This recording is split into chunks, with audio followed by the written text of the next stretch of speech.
Well, once again we see multiple violent tantrums from the religion of permanent offence. Some things never change, do they?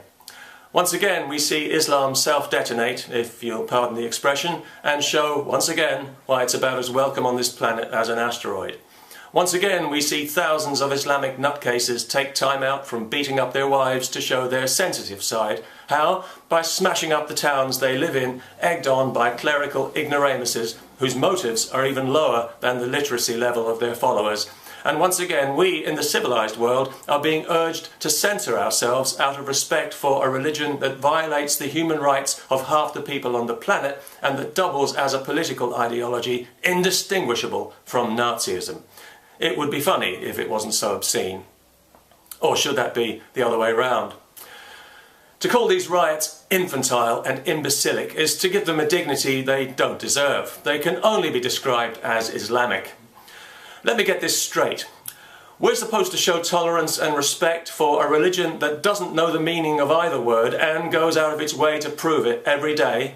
We're supposed to amend our values to accommodate a religion that accommodates nothing and nobody.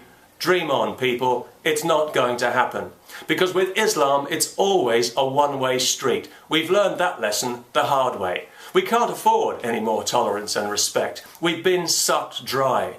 And we become weary of manufactured Islamic grievance. It's such a bore that now when we hear some bearded buffoon or some bag-headed bimbo telling us how offended they are, we can't even be bothered to laugh anymore. Not even when the Turkish Prime Minister hilariously demands that Islamophobia now be made a crime against humanity, when, given the evidence, there's a much stronger case for making Islam a crime against humanity. Besides, Turkey is already hypocritically guilty of one of the worst crimes against humanity in history, the Armenian genocide, a crime it doesn't even have the balls to admit to. When Muslims start showing the same level of outrage about things that are genuinely offensive, like the thousands of women and girls who are murdered and mutilated and raped every year in their countries, then we might take them a bit more seriously. As it is, there is nothing on this planet less deserving of sympathy or respect than Muslim outrage.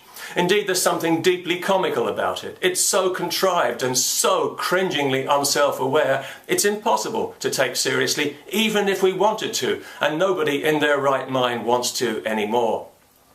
There was a time when Islam was given the benefit of the doubt by many people in the West. Now we think it's poison and we wish we'd never heard of it because 20 years of baseless grievance mongering and knee-jerk offence have shown us this religion for what it really is, and now we don't like it, we don't trust it, and we are never going to respect it. And we don't care how Muslims feel about that.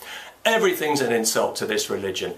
Everything causes offence. Well, nobody gives a damn anymore, people. You've done it to death. You've killed the goose that laid the golden egg. So now, if you're an offended Muslim, go stick your head in the oven for all we care. And if you think that if you keep up the violence, the West will eventually cave in, it's not going to happen. Even if the politicians want it to, the people won't allow it. We'll carry on speaking our minds openly and freely because it's our birthright and it can't be taken away from us. It can only be given away.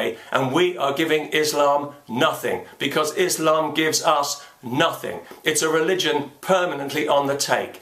Gimme, gimme, gimme is all we ever hear. Gimme respect, even though I haven't earned it. Gimme special treatment or I'll be offended and you'll be a racist. Well, we're sick and tired of hearing it. We're sick and tired of Islam, and we're sick and tired of the needless conflict and intimidation that comes from this religion at every turn. All week we've heard Muslims telling us that we in the West need to understand how important the Prophet is to them. We do understand, and we don't care. That's the point. We don't care now, and we are never going to care. Get used to it. We don't give a damn about your feelings. Our feelings are more important, and our feelings tell us that we're sick to the back teeth of hearing about your religion, so stick a sock in it. And no amount of violence is going to change a thing. The more you riot and scream and shout, the less we're going to listen. It'll simply stiffen our resolve not to be bullied and pushed around by people whose values we don't respect because you've given us no reason to respect them, and, more to the point, because you are incapable of giving us such a reason. In short, we will not be told what we can and cannot say. Not by you, not by anybody, not now, not ever. No matter how many flags you burn, no matter how many embassies you attack, free speech will prevail and you'll suck it up and like it.